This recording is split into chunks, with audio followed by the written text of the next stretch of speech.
बड़ा आपने कहा ये जो मुकदमा अगले हफ्ते लगना है, इसके हवाले से दावा करते हैं कि ये इस मुकदमे में जब आधे घंटे की समाअत में खान साहब बरी हो जाएंगे, तो ऐसा है या जमानत हो जाएगी? देखिए, अल-कादिर ट्रस्ट में इस वक्त जो मामला है वो सस्पेंशन ऑफ सेंटेंस का है, सस्पेंशन ऑफ कन्विक्शन का है।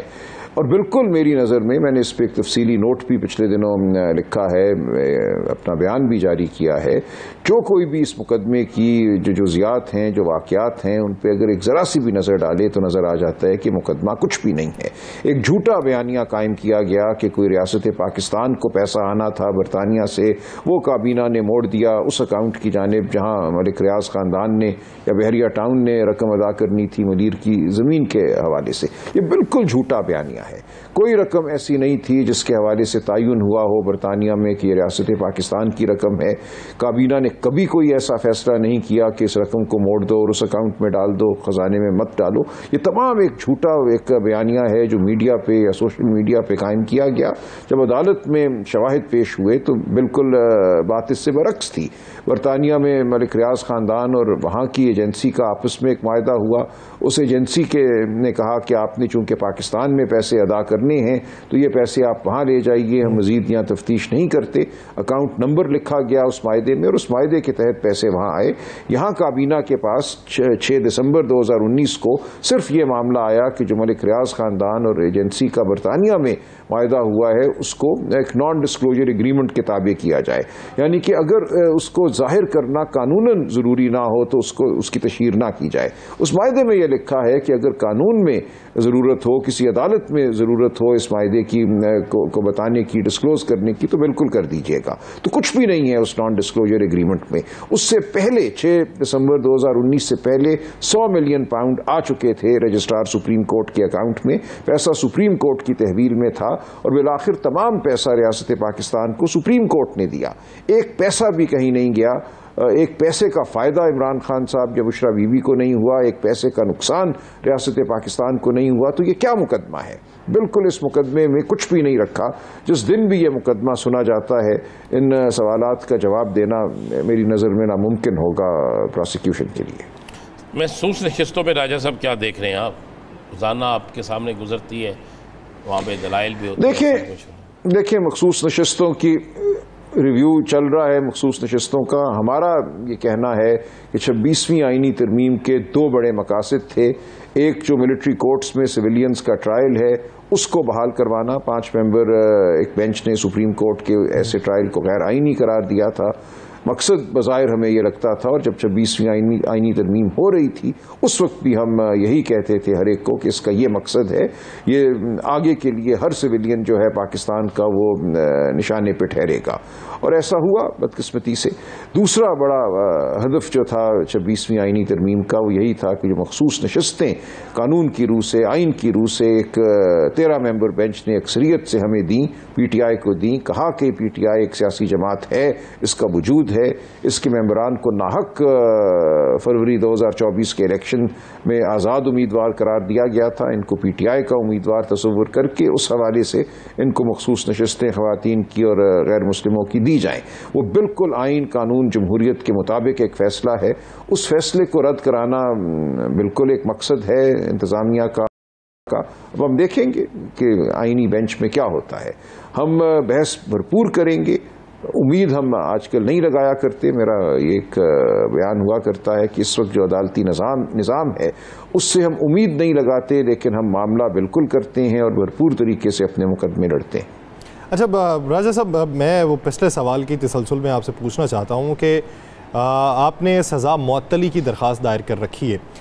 कानूनी एतबार से इसमें क्या मसलहत है कि सज़ा मुअत्तली की दरख्वास्त की बजाय केस को खारिज करने की दरख्वास्त क्यों नहीं? नहीं, वो है ना, अपील तो यही है कि केस को खारिज किया जाए, लेकिन अपील जो है वो देर से लगती है, जो हतमी अपील होती है। इस दौरान ये एक अबूरी नौयत का ये ऑर्डर होता है कि आप सज़ा को मुअत्तल करें या जो कन्विक्शन है उसको मुअत्तल करें, तो ये जल्दी लग जाया करते हैं और इसीलिए ये मामला लग गया है इस्लामाबाद हाई कोर्ट में। जो हतमी अपील है कि मुकदमे को सिरे से ही ख़त्म किया जाए वो इंशाअल्लाह लगेगी बाद में, लेकिन इस वक्त हमारी तवज्जो सज़ा मुअत्तली पर है। तो आपको क्या लगता है जी, ये जो तारीख आज आपको दी गई है, गालिबन मंगल की तारीख दी गई है, मंगल को भी केस लग जाएगा या मंगल को भी कोई जद्दोजहद करनी पड़ेगी? हम क्या कह सकते हैं? देखें, केस लगाना तो सवाबदीद है, इख्तियार है अदालत का, चीफ जस्टिस साहब का। आज उन्होंने वादा किया है, उनसे मिले हैं हमारे नुमाइंदे, सीनियर वकला मिले हैं, तो हमें पूरी उम्मीद है कि ये केस न सिर्फ लगेगा, चलेगा भी। तो इसकी एक आधी समाप्ति होगी या आप देखते हैं कि लंबी चौड़ा चलेगा? देखिए, बहुत लंबा तो नहीं चलना चाहिए। जो सजा मुअत्तली का मामला है और बुशरा बीबी के हवाले से तो कुछ भी नहीं है, उनका तो इस तमाम मामले में कोई भी अमल दखल नहीं है, इमरान खान साहब का भी कुछ नहीं है। तो हमारी नज़र में तो ये 20-25 मिनट का मुकदमा है, एक समात हो या 2 समातें हों, इसको ज़्यादा आगे नहीं जाना चाहिए। अच्छा राजा साहब, अगर देखा जाए तो आप क्या समझते हैं कि जो चीफ इलेक्शन कमिश्नर हैं उनकी तैनाती के हवाले से बातचीत होना थी, लेकिन वो बातचीत कितने मराहिल तय कर चुकी है और आप क्या समझते हैं कि वो मराहिल कितनी तवालत इख्तियार करेंगे? ये बहुत ही अफसोसनाक मामला है। उनकी जो मियाद ओहदा है वो जनवरी से ख़त्म हुई है और अब हम मई के वस्त में हैं, बल्कि आखिरी हफ्ते की जाने बढ़ रहे हैं। इस मामले को बहुत पहले तय हो जाना चाहिए था। उमर अयूब साहब ने बतौर लीडर ऑफ द अपोजिशन जनवरी से खतूत लिखे हैं स्पीकर कौमी असम्बली को, लेकिन कोई पेशरफ्त नहीं हुई। अब पिछले चंद दिनों में कुछ हुई है पेशरफ्त। ये कहा गया है कि एक पार्लिमानी कमेटी जिसने बिलाखिर फैसला करना होता है कि कौन नया चीफ इलेक्शन कमिश्नर होगा, कौन नए मेंबरान होंगे, उसके लिए जो नाम हैं वो हमसे मांगे गए हैं और हम वो नाम दे रहे हैं। आजकल में वो नाम दे दिए जाएंगे। तो हम ये समझते हैं कि इस मामले को फिलफौर जो है हमें इसके मंतकी अंजाम तक पहुंचाना चाहिए। जिन लोगों की मियाद ओहदा ख़त्म हो चुकी है उनको एक लम्हा भी कुर्सी पर नहीं बैठना चाहिए। अजराज साहब, अगर तहरीक चलती है जिसकी तैयारी आप लोगों ने की है, जिस तरह आज बड़ी तादाद में लोग वहाँ पे मौजूद थे, उसकी क़यादत आप मरकज़ी क़यादत करेंगी, अलीम इन गंडापुर करेंगे, अलीमा खान साहबा करेंगी, कौन करेगा?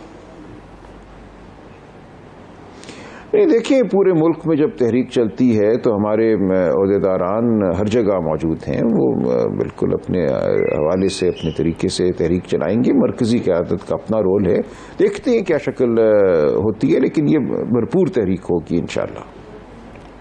अच्छा राजा साहब, मुझे एक कानूनी एतबार से सवाल पूछना है। पॉलीग्राफिक टेस्ट से बानी PTI ने इनकार किया।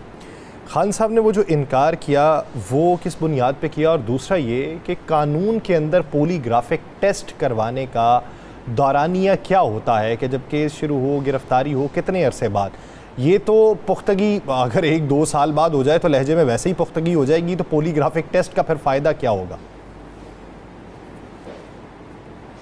देखिए, आज खान साहब ने जो एतराज़ अपना दाखिल किया है, मैं वहाँ मौजूद था, सलमान सफ्दर साहब मौजूद थे, हमने खान साहब की मुआवनत की।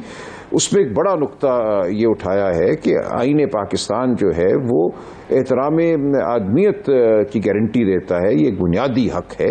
आप मेरे जिस्म में या मेरे जिस्म के हवाले से कोई भी मामला जो है मेरी मर्जी के खिलाफ नहीं कर सकते।